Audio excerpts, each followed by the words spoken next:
안녕하세요.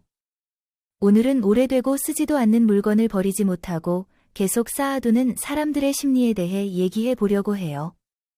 우리는 종종 오래되고 쓰지 않는 물건들을 버리지 못하고 집안에 쌓아두곤 합니다. 옷장 한 구석에 몇 년째 입지 않은 옷이 걸려 있고 책상 서랍에는 언젠가 쓸 거라며 모아둔 잡동사니들이 가득하죠. 어떤 사람들은 정도가 지나쳐서 주위 사람들과 오래된 물건들을 어떻게 처리할지를 놓고 심하게 다투기도 합니다. 오늘은 그런 사람들의 심리에 대해 한번 알아보도록 합시다. 첫 번째, 심리적 불안이나 공허함을 채우기 위해서입니다.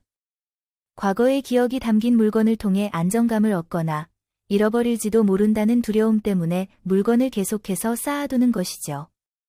특히 외로움이나 불안이 큰 사람일수록 더 많은 물건을 모으는 경향이 있습니다. 이러한 행동이 지속되면 공간이 비효율적으로 사용될 뿐만 아니라 삶의 질에도 영향을 미칠 수 있습니다.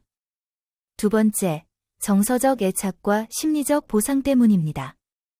특정한 물건이 과거의 추억을 떠올리게 하거나 자신에게 위안을 주는 역할을 하기 때문이죠. 또한 새로운 것을 얻는 것이 심리적 보상이 되듯이 물건을 쌓아두는 것도 자신을 만족시키는 방식일 수 있습니다. 하지만 이런 행동이 지나치면 공간을 차지할 뿐만 아니라 심리적 부담으로 이어질 수도 있습니다. 세 번째, 미래의 불확실성에 대한 대비 심리 때문입니다.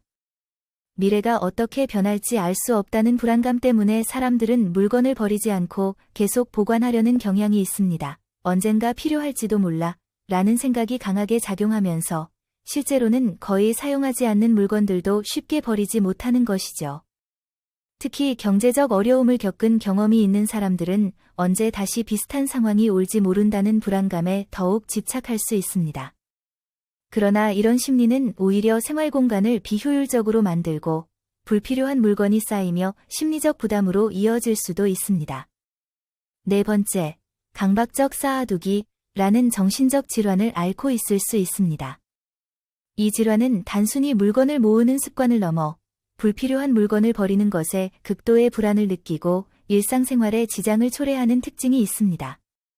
특히 버리는 행위 자체가 두려움이나 상실감을 유발하기 때문에 정리하는 것이 더욱 어려워집니다.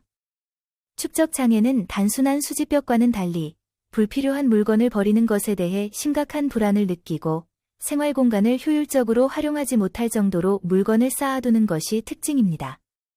이는 과거의 경험, 정서적 애착, 혹은 불안과 같은 심리적 요인과 관련이 있으며 경우에 따라 치료나 전문적인 도움이 필요할 수도 있습니다. 물론 모든 사람이 축적 장애를 앓고 있는 것은 아니지만 물건을 쌓아두는 습관이 일상의 불편을 초래한다면 자신의 심리 상태를 점검해 볼 필요가 있습니다.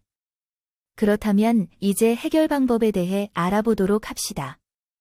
오래된 물건을 버리지 못하고 쌓아두는 문제를 해결하기 위해서는 단계적인 정리 습관을 기르는 것이 중요합니다. 먼저, 버리기 어려운 이유를 스스로 인식하고 물건에 대한 애착이나 불안이 어디서 오는지를 파악해야 합니다. 그런 다음, 하루에 한 가지씩 작은 물건부터 정리하는 점진적인 접근 방식을 시도하면 부담을 줄일 수 있습니다. 또한, 1년 동안 사용하지 않은 물건은 버린다. 같은 명확한 기준을 세우는 것도 효과적입니다. 자신에게 의미 있는 취미나 활동을 찾아보는 것이 도움이 됩니다. 명상이나 운동, 새로운 목표 설정을 통해 내면의 공허함을 채울 수 있습니다.